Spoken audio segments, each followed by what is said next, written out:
오늘 함께 나눌 말씀 시편 30편 1절에서 12절 말씀입니다. 시편 30편 1절에서 12절 말씀입니다.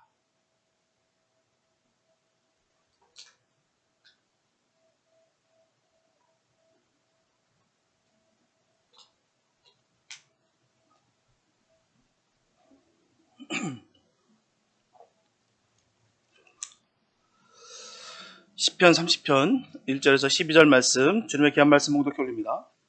여호와여, 내가 주를 높일 것은 주께서 나를 끌어내사 내 대적으로 나를 인하여 기뻐하지 못하게 하심이니이다. 여호와 내 하나님이여, 내가 주께 부르짖음에 나를 고치셨나이다. 여호와여, 주께서 내 영혼을 음부에서 끌어내어 나를 살리사 무덤으로 내려가지 않게 하셨나이다. 주의 성도들아, 여호와를 찬송하며 그 거룩한 이름에 감사할지어다. 그 노염은 잠깐이요 그 은총은 평생이로다. 저녁에는 울음이 기숙할지라도 아침에는 기쁨이 오리로다. 내가 형통할 때 말하기를 영영이 요동치 아니하리라 하였도다. 여호와께서 주의 은혜로 내 산을 굳게 세우셨더니 주의 얼굴을 가리우심에 내가 근심하였나이다. 여호와여, 내가 주께 부르짖고 여호와께 간구하기를 내가 무덤에 내려갈 때 나의 피가 무슨 유익이 있으리요? 어찌 진토가 주를 찬송하며 주의 진리를 선포하리이까? 여호와여, 들으시고 나를 긍휼히 여기소서. 여호와여, 나의 돕는 자가 되소서 하였나이다. 주께서 나의 슬픔을 변하여 춤이 되게 하시며 나의 베옷을 벗기고 기쁨으로 띠띠우셨나이다. 이는 잠잠치 아니하고 내 영광으로 주를 찬송케 하심이니 여호와 나의 하나님이여, 내가 주께 영영이 감사하리이다. 아멘. 오늘 본문에서 다윗은 성전 낙성가를 부르면서 과거를 회상하고 하나님께 감사를 드리고 있습니다. 성전 낙성가라는 말은 성전을 건축하여서 하나님께 봉헌하는 노래를 말하는 것입니다. 근데 이 시편을 읽으면 성전 봉헌시라고 되어 있으나 우리가 상식적으로 생각하는 내용의 시가 아니라는 것을 우리가 알 수가 있어요. 우리가 생각하기로는 성전 봉헌시라고 한다면 성전 건물에 대한 그 찬사와 또 그에 맞는 그 웅장함과 그 은혜의 말씀을 분명히 전할 것입니다. 그런데 그런 말은 전혀 없고 다윗이 한평생 동안 받은 그 은혜에 대한 감사로 이 시가 쓰여졌다는 것이죠. 분명하게 다윗은 우리가 다 알다시피 성전을 건축하지 못했습니다. 그는 간절히 원했어요. 자기 생에 하나님을 위해서 성전을 건축하기 원했어요. 자기가 있는 이 궁전에서 너무 편하고 좋은데 하나님께서 계실 그 지성수가 자기가 볼 땐 너무나도 초라해 보이고 작게 보였다는 것이죠. 그래서 웅장하게 크게 자기의 힘껏 능력에 맞게 큰 웅장한 그 성전을 짓기를 원했어요. 그러나 그는 성전을 건축하지 못했습니다. 그 이유가 하나님의 허락하지 않았기 때문이에요. 그러나 다윗의 마음에는 성전을 건축할 마음이 늘 있었습니다. 간절함이 있었다는 것이죠. 그래서 성전을 짓지는 않았지만 그의 마음만 간절해도 성전 낙성가를 부를 수가 있었던 것입니다. 분명한 것은 감사는 진정한 신앙이 아니고서는 도저히 나타낼 수 없는 일이에요. 감사는 아무나 할 수 있는 것이 아닙니다. 아무나 할 수 있는 것이 아니에요. 진정 주님 안에서 믿음의 사람들이 할 수 있는 직권과 능력이 감사입니다. 아무나 하는 게 아니에요. 정말 감사가 터져 나오는 거예요. 왜요? 주님께서 감사의 마음을 주셨기 때문에 가능한 것이죠. 포장하고 위장하는 감사는 결코 효력과 능력이 없습니다. 그러나 주님께서 주시는 그 감사가 우리에게 터졌을 때는 상황과 형편에 우리가 묶이지 않습니다. 어떤 상황 속에 있다 할지라도 어느 곳에 있다 할지라도 우리가 감사할 수가 있다는 것입니다. 지금 다윗은 육체적인 질병 가운데 있어요. 그리고 곧 죽음의 위험에 처해 있습니다. 하지만 여호와께서는 깊은 은혜를 베풀어 다윗을 치료하여 주셨어요. 오늘 본문을 중심으로 감사로 드리는 기도는 응답이 있다는 것을 살펴보면서 은혜의 말씀을 나눌까 합니다. 첫째, 성도는 형통할 때 더욱 겸손해야 돼요. 보면 6절과 7절에 보면 내가 형통할 때 말하기를 영영이 요동치 아니하리라 하였도다. 여호와께서 주의 은혜로 내 산을 굳게 세우셨더니 주의 얼굴을 가려우심에 내가 근심하였나이다. 이처럼 그의 생애는 순탄하였고 하는 일마다 형통하였으며 부러울 것이 전혀 없는 삶이었다라고 고백하고 있어요. 그가 받은 이런 삶이 하나님의 은혜로 말미암은 것인데도 불구하고 한참 잘 나갈 때는 그것을 새까맣게 잊어버렸다는 것입니다. 그래서 그는 자신만만하게 말하기를 영영이 요동치 않을 것이다라고 호언장담했어요. 그런데 어느 날 갑자기 그는 쓰러졌습니다. 표준 세번역으로 본문 7절 말씀을 보게 되면 더 쉽게 우리가 이해할 수가 있습니다. 태산보다 더 든든하게 은총으로 나를 지켜주시던 주께서 나를 외면하시자마자 나는 그만 두려움에 사로잡게 말았습니다. 그가 영원히 흔들리지 않을 것이라고 생각했던 자기의 삶의 기초가 바로 하나님의 은혜였다는 사실을 그가 미처 깨닫지 못했다는 거예요. 하나님이 그에게로 향하던 얼굴을 잠깐 돌리는 그 순간 그의 건강은 순식간에 그냥 와르르 무너졌다는 것입니다. 건강이 무너지면 그의 형통하던 모든 삶이 함께 무너진 것입니다. 그때 비로소 그는 깨달았다는 것이죠. 그의 형통한 삶이 순전히 하나님의 은혜로 말미암아 이루어졌던 사실을 그때 비로소 깨닫다는 것입니다. 그 은혜가 아니면 그의 삶은 한순간도 지탱할 수 없었다는 것을 그가 깨달았다는 것입니다. 우리가 안타깝게도요, 상실돼 봐야 감사가 나온다는 사실입니다. 너무나도 안타까워요. 예외가 되지 않습니다. 나는 아니라는 생각 버리시기 바랍니다. 나는 아니야, 아닙니다. 누구나 그래요. 잃어봐야 그때서야 감사가 나와요. 그전에는 모릅니다. 나는 달라. 나는 끝까지 나는 감사할 수 있어. 아니요. 그렇지가 않더라는 것이죠. 다 자신만만합니다. 이제는 다시 허락하시면 다시는 제가 죄짓지 않겠습니다. 내가 다시 한번 회복되면 주님 편에 서겠습니다. 그렇게 다짐하고 또 다짐하는데도 불구하고 무너지는 경우가 얼마나 많은지 모르겠어요. 우리 인간의 공통된 약점이 바로 이것이다라는 것이죠. 그래서 형통할 때, 편안할 때 사람들은 그것이 하나님의 은혜를 깨닫지 못하고요, 스스로 교만해지고 자기의 힘을 과시하게 되고 형통함이 자기의 능력으로 말미암은 것처럼 그렇게 행동한다는 것입니다.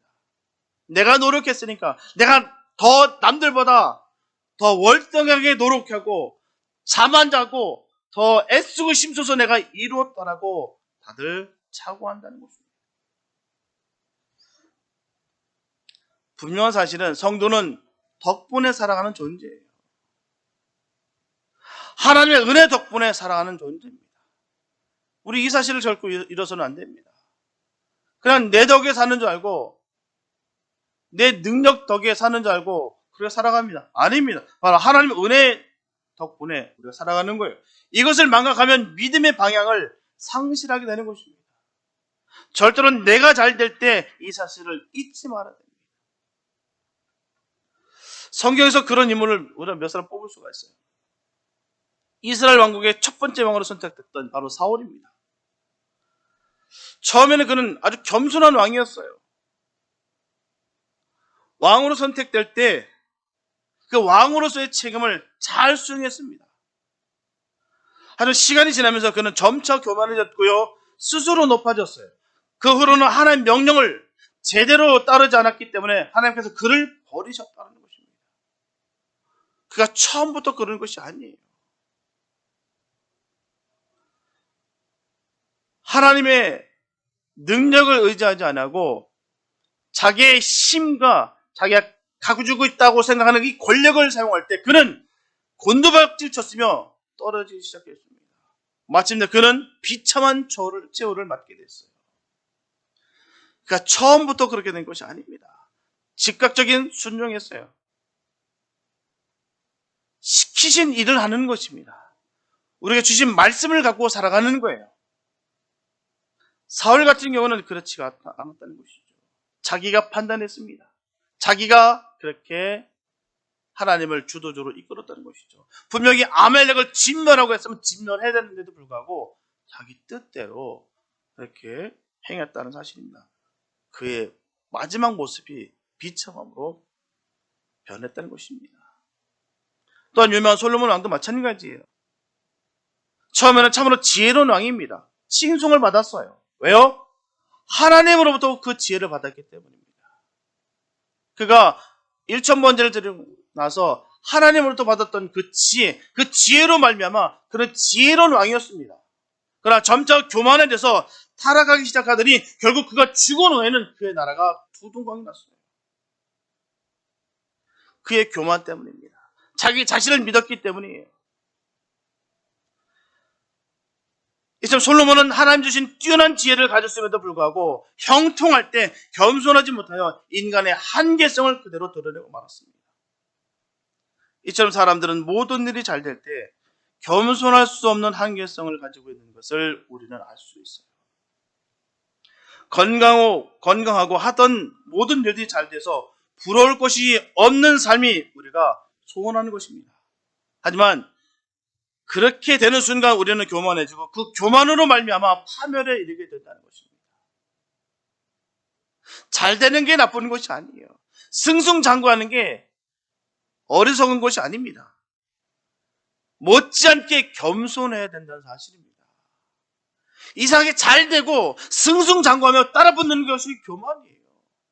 그냥 알아서 잘 될 것 같고 이제는 여유 부려도 될 거, 이제는 허리띠 이제는 좀 느슨하게 풀어도 될 것만 같은 그 순간부터 어느 순간에 교만은 쑥 들어왔다는 사실입니다. 언제부터인지 모르겠어요. 눈빛이 변해요. 참 안타깝습니다. 그 변하는 모습 볼 때마다 너무 아파요.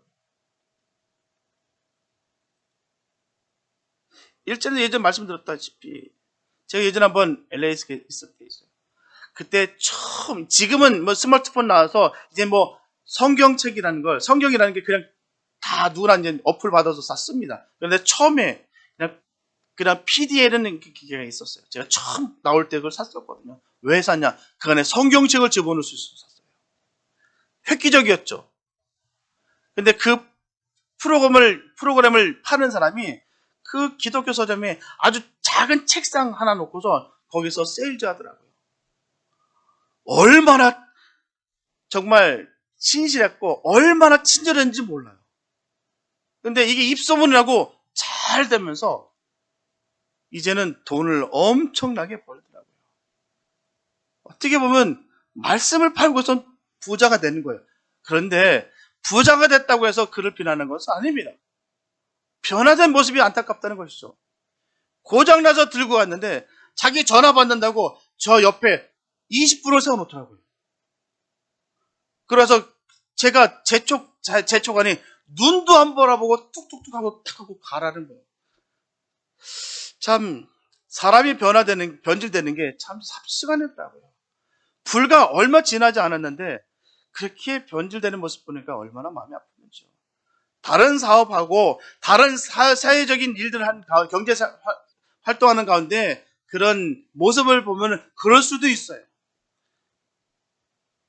근데 어찌 성경을 팔면서 그 프로그램을 팔면서 또한 만나는 사람들이 예수 믿는 사람들을 만나는 그런 삶 가운데 어떻게 그렇게 그 가운데 바뀌었을까라는 생각을 들 때 참 사람이라는 게 참 쉽게 변질되고 쉽게 변하는구나 깨닫게 됩니다. 문제는 나도 그럴 수 있다는 거고 우리가 그럴 수 있다는 거예요. 남의 얘기가 아닙니다. 바로 우리의 얘기라는 것입니다. 잠언 16장 18절에 보면 교만에는 멸망이 따르고 거만에는 파멸이 따른다고 전하고 있듯이 우리가 내 영혼이 잘됨 같이 내가 범사가 잘되고 강건하기를 기도하는 것이 참 중요한 일이에요. 무서운 말입니다. 말씀이에요. 교만에는 멸망이 분명히 따르고요. 거만에는 파멸이 따른다는 거예요. 하나님께서 주신 말씀이기 때문에 이 말씀은 바로 시행이 됩니다.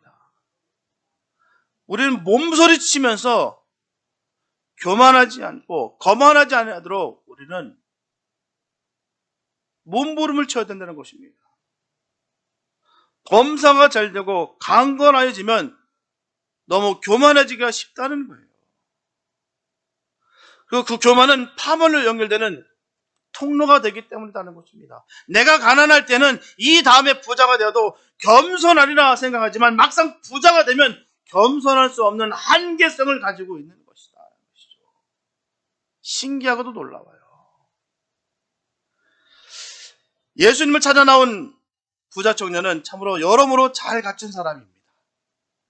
세상 사람의 기준으로 볼 때는 손색이 없는 사람이에요. 그는 젊은 나이에 재산도 많이 가졌고요. 관직에도 일찍이 출세했습니다. 남의 존경을 받는 자리에 이르렀을 뿐만 아니라 도덕적으로도 또한 계명을 잘 지키는 그야말로 흠잡을 데가 없는 사람이에요. 번듯합니다. 거기다가 영생을 사모하는 마음까지 있었던 것으로 봐서 그는 대단히 영적으로 성숙한 사람이었어요. 하지만 예수님께서 그에게 질문하셨습니다. 그 재산을 모두 팔아서 가난한 자에게 다 내어주고 나를 따르라고 했어요. 하지만 그는 근심하며 떠나갔다는 것입니다. 왜일까요? 왜 근심했을까요? 하나님, 주님께서 가시는 그 길이 영생의 길인데도 불구하고 왜 그랬을까요? 자기가 가지고 있는 것이 영원한 생명보다 더 귀하게 여겼다는 것이죠. 결국 그가 가지고 있는 재물이 그의 영생의 길을 막은 거예요. 그 청년이 차라리 가난했다면 예수님의 다른 제자들처럼 쉽게 따를 수 있을 거예요. 아마도 지금 우리가 12명의 제자들 사이에 있을 수도 있습니다. 지금까지 우리가 그 이름을 외우는 가운데 있을 수도 있다는 것이죠. 그렇기 때문에 우리는 그 무엇보다 주님이 먼저이고요. 주님이 없는 것이 바로 축복이 아니라 저주가 된다는 사실을 반드시 기억해야 될 줄을 믿습니다. 예수가 없는 것이 저주인 거예요. 그 어떤 것일지라도 예수가 없는 것은 아무것도 아닙니다. 그리고 형통할 때 더욱 주님을 바라며 겸손할 수 있는 믿음을 달라고 늘 기도해야 될 줄 믿습니다. 형통함 속에 겸손함으로 나가는 축복이 우리 모두에게 넘치게 되시기를 예수 이름으로 축복합니다. 이게 축복인 거예요. 겸손할 수 있는 것. 아무나 못합니다. 잘 보십시오. 아무나 겸손할 수 있는 것인지. 정말 주님을 따르고 주님을 사랑하고 주님의 제자들에게 있는 것이 겸손이에요. 다 이렇게 저렇게 세상 것을 통해서 변질되는 것이 세상이라는 것입니다. 둘째, 성도는 고난이 주는 유익함을 분명히 알아야 됩니다. 예수님께서 우리에게 바라시는 것은 타락해서 믿음에서 떨어지는 것보다 차라리 가난한 자가 되라고 말씀하세요. 참 부담스러운 말씀입니다. 가난해져야 된다. 모든 욕심을 비워서 가난한 마음, 청결한 마음을 가지라고 말씀하시는 거예요. 세상에서 정말 빈털터리 살라는 것이 아니라 그 가난한 마음, 청결한 마음을 소유하라는 거예요. 하나님을 믿는 마음이 더욱더 강해지라는 사실입니다. 떡으로만 살려 하지 말고 하나님의 말씀으로 살려고 노력하라고 말씀하시는 거예요. 재물과 명예와 권력은 우리 모두가 원하는 것입니다. 하지만 그것은 바로 사단이 우리를 공격하여 파멸에 이르게 하는 무기라는 사실을 잊지 말 것을 당부하시는 거예요. 재물과 명예와 권력이 나쁘다고 말씀하시는 것이 아니라 그걸로 인하여 사단이 우리를 병들게 할 것이고 영적으로 죽게 할 것이다 라는 것을 주님께서 경고하시는 것입니다. 지금은 조금 고통스럽더라도 욕심을 비우고 가난한 마음으로 살면 하늘나라의 영원한 기업을 얻게 하실 것이다 라고 분명히 주님 말씀하셨어요. 저는 이 말씀을 믿습니다. 장차 도래할 그 나라에서 주님과 우리는 왕노릇할 것을 저는 믿어 의심치 않습니다. 그로 인하여 우리가 당당할 수 있는 것이고 기쁠 수 있는 것이고 감사할 수 있는 것이에요. 왜 우리가 감사하지 못합니까? 왜 자꾸 남과 비교합니까? 진정 주님께서 주신 그 은혜를 우리가 누리지 못하기 때문에 그런 거예요. 숨는 것이고, 피하는 것이고, 감추는 것이고, 주눅드는 것입니다. 아니요. 하나님의 자녀들은 목에 칼이 들어와도 결코 두렵지 않습니다. 왜요? 하나님의 자녀고 우리가 장차 도래할 그 나라에 우리는 주님과 함께 영원히 왕노릇할 것을 우리가 믿기 때문입니다. 그 믿음이 없고서는 우리가 결코 세상을 이길 수가 없습니다. 이것에 현혹되고 저것에 현혹되고 이렇게 저렇게 계속 비교하다 보면 내 마음은 점점 황폐게 되고 피폐합니다.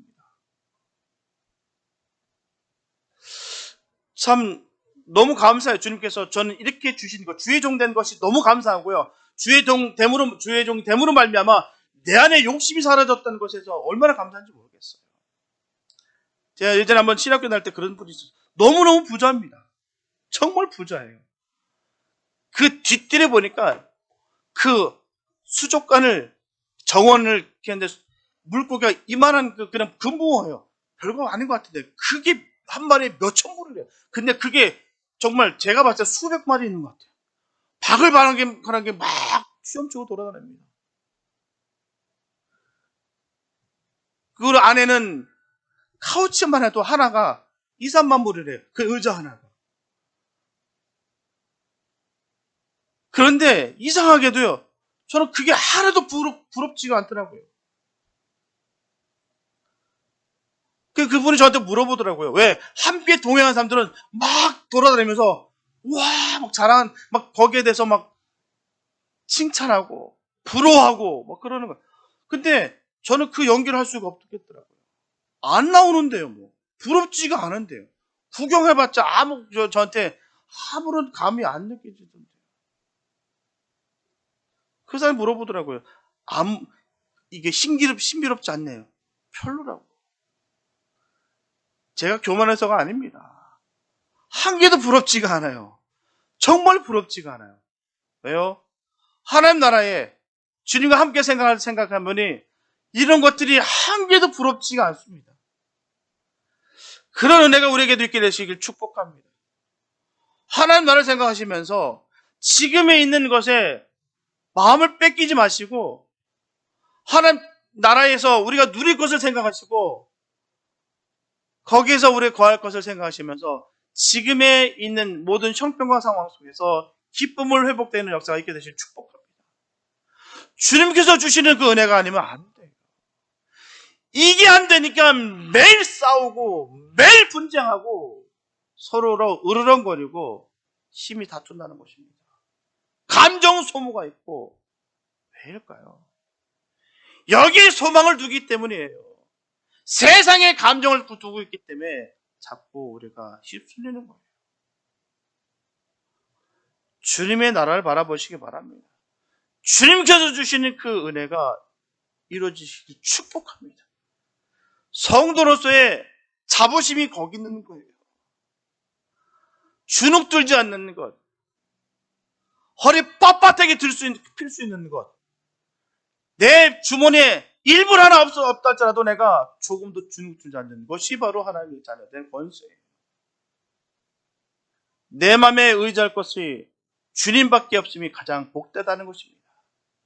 자꾸 주님 외에 믿을 만한 것들이 점점 늘어나다 보니까 이제 주님이 옆에 계시는 것만도 귀찮아. 주님이 하시는 이 말씀들이 나한테 다 바도가 돼. 주의 종들이 던진 그 메시지들이 자꾸 내 귀에 자꾸 거슬려.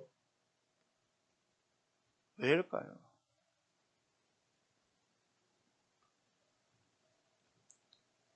스스로 내려가지 못하니까 내려갈 수 있도록 고난을 보내시고 그 고난을 통하여 우리가 구하는 재물이나 명예나 권력이 아무것도 아니라는 사실을 펼치게 하시면서 우리를 가난한 자리에 겸손한 자리에 내려가게 하신다는 것입니다.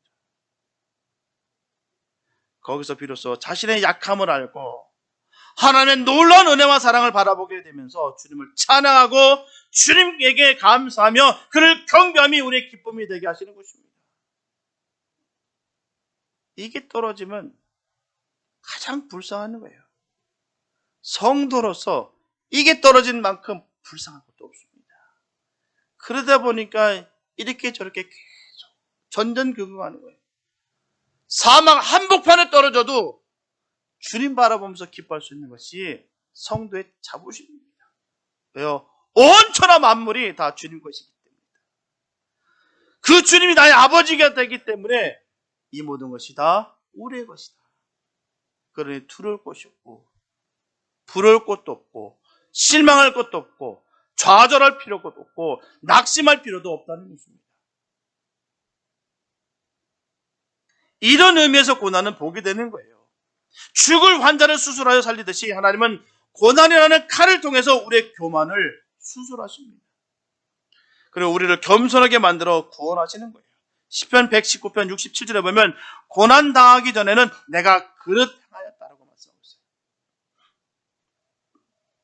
이렇게 고난을 통하여서 주의 말씀을 지키게 되었다고 하면서 71절에서 전합니다. 고난 당하는 것이 내게 유익이라. 만약에 하나님께서 이 땅에서 모든 고난을 거둬가셔서 질병도 천재지변도 죽음도 없는 땅이 되게 하셨다면 이 세계는 아마도 지금까지 견뎌오지 못한 채 스스로 멸망했을 거예요. 고난을 통하여 인간의 역사를 통제하셨기 때문에 지금까지 그 역사를 이어올 수 있었던 것입니다. 그러므로 고난 당할 때 낙심하지 마시기 바랍니다. 그것은 하나님이 저와 여러분들을 사랑하시기 때문에 주시는 채찍이에요. 또한 저와 여러분들에게 일깨워 겸손하게 하시기 위한 하나님의 놀라운 사랑입니다. 하나님을 잊어버리고 떠나간 저와 여러분들을 돌이켜 하나님께로 나오도록 부르시는 하나님의 초청장이에요. 하나님의 말씀을 잊어버리고 살았던 저와 여러분들을 그 말씀에 순종하도록 부르시는 주님의 음성입니다. 그런 의미에서 하나님의 노염은 잠깐이고 은총은 평생인 거예요. 채찍을 매일 때리는 아버지가 없는 것처럼 하나님의 채찍도 불가피한 경우 잠깐 고난을 당하게 하시고 곧 구원하여 하나님의 은총 안에 거하게 하시는 것입니다. 하지만 잠깐인 고난도 당할 때는 아프고 고통스러운 거예요. 때로는 견디기 어려울 정도로 고통스러울 때도 있습니다. 오늘 본문에서 다윗도 죽음 직전까지 몰려갈 정도로 심각한 병에 걸렸어요. 하지만 아프지 않은 고난은 약이 되지를 않기 때문에 고난은 고통스럽습니다. 또한 아프기 때문에 고난이 되는 거예요. 아프지 않는 고난이 어디 있습니까? 힘들지 않은 고난이 어디 있겠습니까? 고난은 누구나 힘들고 누구나 아프고 누구나 통증을 느끼게 되어 있다는 사실입니다. 당할 때는 원망스럽고 절망하게 되지만 지혜롭게 그 고난을 통과하기만 하면 그 고난이 참으로 놀라운 하나님의 은총이라는 것을 깨닫게 되는 것입니다. 고난을 경험하지 않으면 주님의 마음을 몰라요. 성숙을 이룰 수가 없습니다. 성숙한 성도일수록 고난을 통과하지 않은 사람이 단 한 명도 없습니다. 성숙한데 고난을 한 번도 겪지 않았다? 결코 있을 수 없습니다. 분명히 주님은 고난의 광야로 쑥 집어넣습니다. 그로 인하여 그가 성숙되게 하신다는 사실입니다. 성장시키신다는 거예요. 그런데 믿음의 사람이라고 얘기하면서 내가 고난이 없었다고 한다는 것은 있을 수가 없습니다. 그 고난을 이기고 그 이김으로 말미암아 선하게 아름답게 주의 뜻을 이루는 그 모습 가운데 성숙 또한 성화된 모습이 드러나는 거예요. 성숙된 성도의 모습이 얼마나 아름다운지 모릅니다. 많이 듣게 돼요. 우리 교회 안에서는 마찬가지예요. 다 들어 알고 있습니다. 정말 초창기 때는 너무 힘든 이 이민 사회를 살다가 하나님께서 길을 열어주셔서 형편이 나아졌어요. 나아졌다고 해서 변하지 않고 그대로 하나님 두려워할 줄 알고 하나님 경외하고 하나님을 사랑하는 그 모습 가운데 본이 되는 그 모습 가운데 주님의 은혜가 또한 사랑이 흘러 넘치게 된다는 사실입니다. 믿음의 사람들을 성숙의 모습 속에서 그 모습이 드러나야 돼요. 예전과 모습이 달라져서는 안 됩니다. 달라지는 것은 더욱 성숙의 모습이 드러나야 되는 거예요. 세상의 모습, 교만의 모습, 자고의 모습이 아니라 주신 만큼 더 반비례, 더 겸손하게 하나님 찬양하며 기뻐할 수 있는 것이 진정한 성숙의 사람인 것입니다. 하나님 기뻐하는 삶의 모습이 거기 있는 거예요. 우리가 고난을 경험하면서 주님의 마음을 깨닫는 은혜가 있게 되시길 축복합니다. 거저 주시는 거 아니에요. 그냥 우리에게 고통을 안겨주시는 거 아닙니다. 그 고난을 통해서 주님의 마음을 알게 하신다는 사실이에요. 우리도 오늘 본문의 다윗처럼 고난 가운데 주님을 찾고 찬양하는 진실한 믿음의 용장들 되시기를 예수의 이름으로 축복합니다. 셋째, 성도의 고난 중에 드리는 기도는 응답이 있습니다. 오늘 본문에서 다윗은 고난을 당하면서 회개하고 하나님께 간절하게 기도를 했다라고 했어요. 그의 기도는 아주 솔직하고 간절했습니다. 내가 죽은들 주님께 무슨 유익이 되겠습니까? 나를 무덤으로 보내놓고 주께서 얻을 것이 과연 무엇이겠습니까? 한 줌의 티끌이 주님을 찬양할 수 있겠습니까? 한 줌의 흙이 주의 진리를 전파할 수가 있겠습니까? 주님 귀를 기울이시고 들어주세요. 나에게 은혜를 베풀어 주세요. 주님, 주께서 나를 돕는 분이 되어 주시옵소서. 이렇게 그가 기도했습니다. 그가 전에는 주의 진리를 선포하는데 게을렀고 주의 말씀대로 바르게 살려고 별로 노력하지도 않았는데 지금은 고난을 당하면서 이 일을 회개하고 이제 병을 낫게 하여 주시면 내가 열심히 찬양하고 예배하며 진리를 전파하겠다라고 다짐하면서 간절하게 기도하고 있다는 것입니다. 고난 당할 때 우리가 할 일은 회개하면서 하나님 앞에 나아가 울부짖는 것입니다. 시편의 많은 시들이 탄식시인데 하나님께 부르짖는 기도의 내용으로 채워져 있습니다. 시편 6편은 바로 대표적인 탄식의 기도입니다. 2절에서 4절 말씀해 보게 되면 여호와여 내가 수족하여 싸우니 긍휼히 여기소서. 여호와여 나의 뼈가 떨리오니 나를 고치소서. 나의 영혼도 심히 떨리나이다. 여호와여 어느 때까지니까. 여호와여 돌아와 나의 영혼을 건지시며 주의 인자심을 인하여 나를 구원하소서. 그는 밤마다 눈물로 침상을 떼며 그 요를 적쳤다고 할 정도로 통곡하며 하나님께 울부짖었다는 것입니다. 그랬더니 하나님께서 그에게 응답하여 주셨다고 했어요. 다윗은 병에서 고침을 받았습니다. 죄를 회개함으로 말미암아 고침을 받았어요. 다른 게 아닙니다. 주님 앞에 자복하고 통회의 눈물을 흘리며 회개함으로 말미암아 그 침상이 젖을 때까지 눈물을 흘리면서 주님께 회개를 구할 때 주님께서 고쳐주셨다는 것입니다. 분명하게 모든 병은 죄 때문에 병이 드는 것은 아니에요. 그런데 죄 때문에 병이 드는 때도 있다는 것입니다. 그러한 병은 회개하면 하나님께서 고쳐주십니다. 왜요? 회개가 필요하기 때문에. 그가 돌이켜야 되는 것이기 때문입니다. 그렇다고 해서 저 사람이 병이 든 것은 다 죄 때문이야. 저 사람이 병을 고치지 못하는 것은 저 사람이 회개치 않아서 그래요. 그렇게 단정 짓는 것은 위험천만한 일입니다.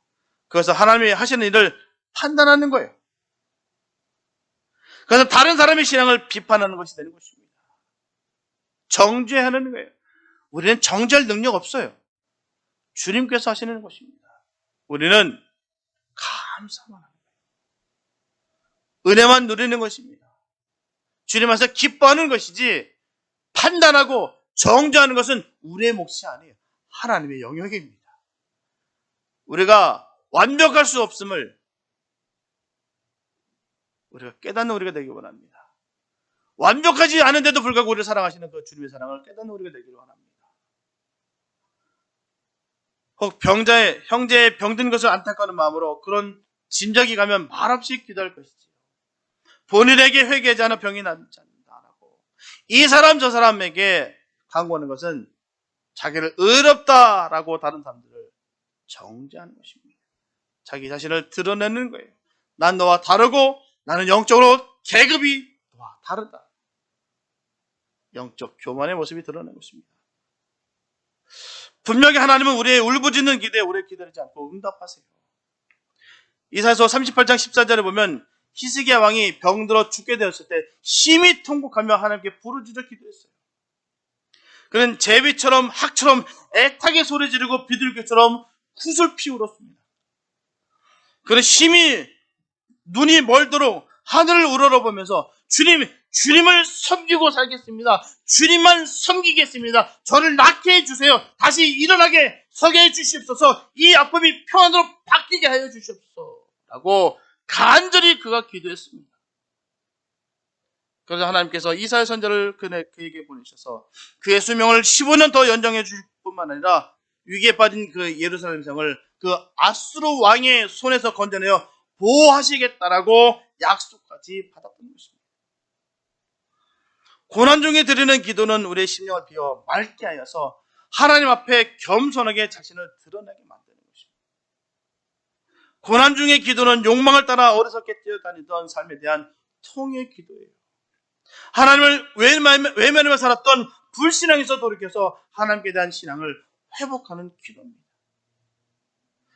이 기도를 통해서 우리의 신앙이 새로워지고 주의 말씀에 눈이 뜨게 되며 하나님 나라에 대한 소망을 찾게 되는 것입니다.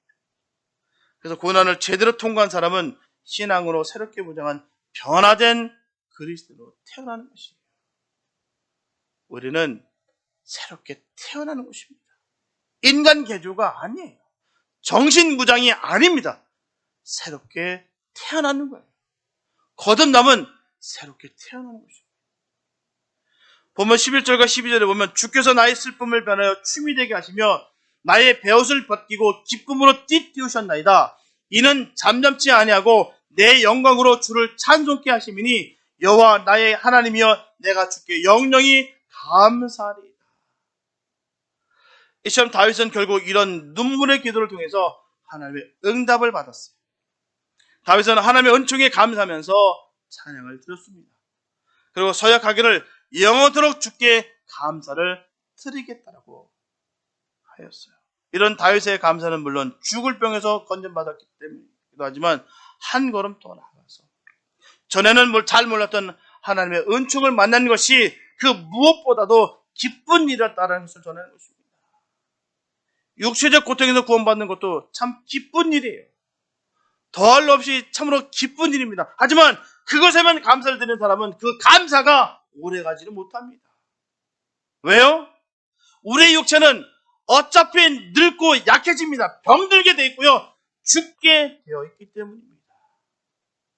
그러므로 육체의 질병을 고침받는 기쁨은 잠깐이지만 그 병을 통해서 만난 하나님의 은총은 영원한 것입니다. 하나님의 징계는 우리가 지은 죄보다 가볍고 하나님의 진노는 우리가 저지른 죄악보다 가볍다는 것을 알아야 됩니다. 하나님의 채찍은 우리의 허물보다 약하고 하나님의 형벌은 우리의 불순종보다 가볍다는 사실을 우리가 알아야 돼요. 이스라엘 백성이 광야에서 하나님을 거역하고 늘 범죄했어요. 하나님께서 싫어하는 일들을 골라서 했습니다. 하나님은 그때마다 진노하셨어요. 때로는 불뱀에게 물려 죽게 하셨고요. 불의 사람에 당하게 하셨고요. 원수에게 침략당하게 하셨습니다. 그래도 그런 날은 길지 않았어요.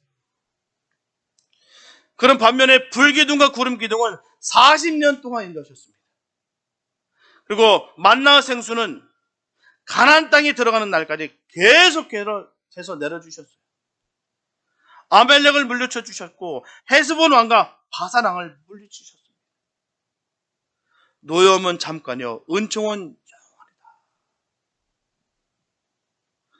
결국 하나님은 모든 것을 회복시키고 평안한 날을 주십니다.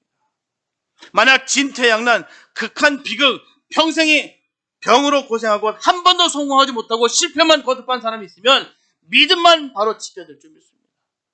그리하면 이 세상 행복이나 평안과 바꿀 수 없는 영원한 하늘나라의 그 안식이 기다리고 있다는 것을 믿으시기 바랍니다.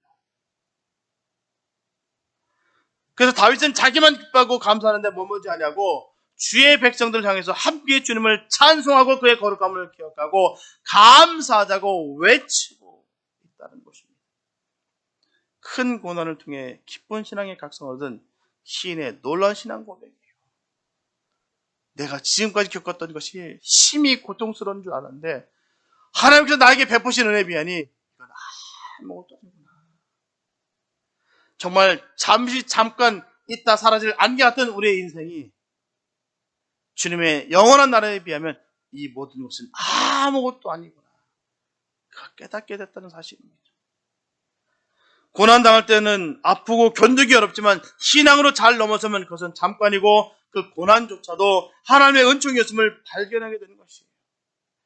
하나님의 구원의 역사는 그 가운데 노염과 심판도 분명히 있지만 그것은 잠깐이고 그 구원은 영원한 것입니다.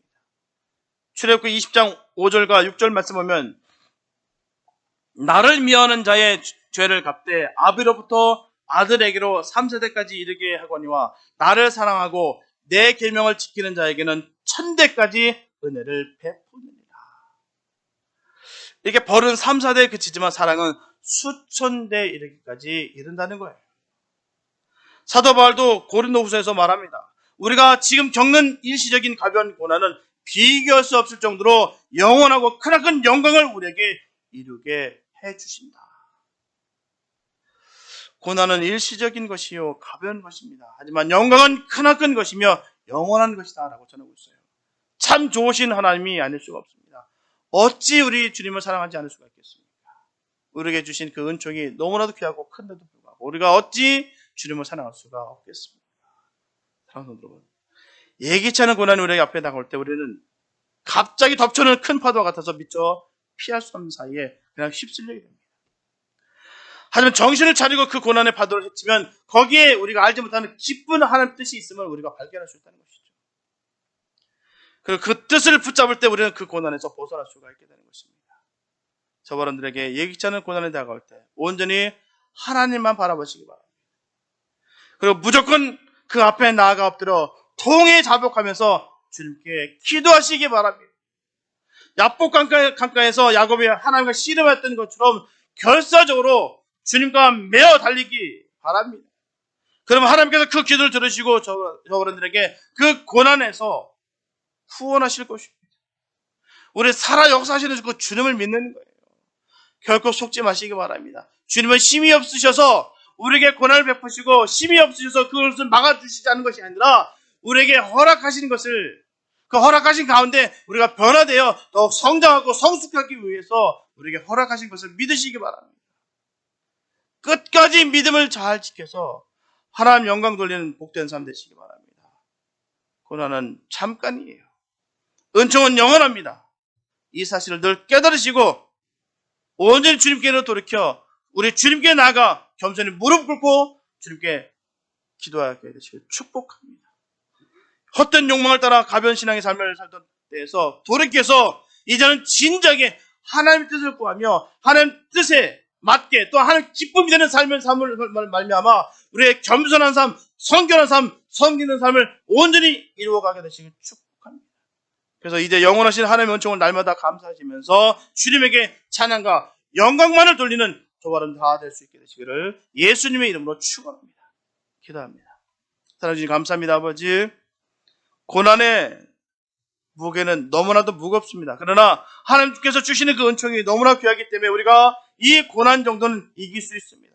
주님의 능력으로 우리가 이깁니다. 하나님, 우리를 붙들어 매 주시고 이 죄와 사명의 음침한 골짜기를 우리가 지나갈 때 우리의 힘과 지혜와 능력으로 가는 것이 아니라 주님과 함께 동행하며 승리하는 우리가 되게 하여 주시옵소서.